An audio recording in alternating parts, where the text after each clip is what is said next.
જય સિયારામ. આજકાલ બાળકોમાં ઓબેસિટીની સમસ્યાઓ ખૂબ જ વધી રહી છે. કારણ શું છે?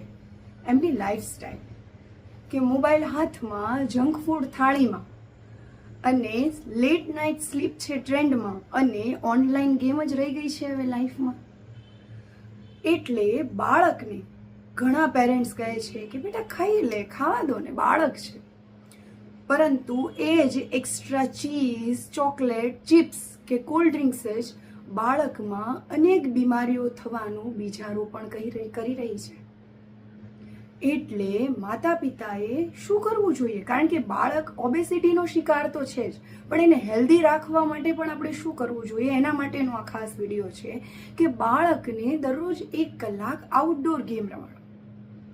જો એ જાતે રમવા ના જાય તો કોઈ ક્લાસીસમાં મૂકો. સેકન્ડ, મેંદો, શુગર અને કોલ્ડ ડ્રિંક્સ બંધ કરો.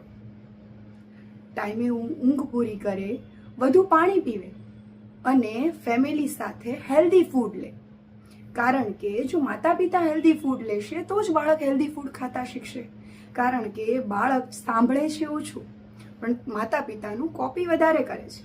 એટલે માતા પિતાની સાથે બાળક પણ હેલ્ધી ફૂડ ખાશે. અને હા, બાળકને વીકમાં એકવાર અથવા 15 દિવસે એકવાર તમે ચીટ ડે રાખી શકો છો, જેથી બાળક પોતાના હેલ્ધી ફૂડનું મહત્વ પણ સમજશે, હેલ્ધી બનશે અને તંદુરસ્ત બનશે, જેના લીધે એનામાં જિદ્દીપણું અને ગુસ્સો પણ ઓછો થતો તમને જોવા મળશે.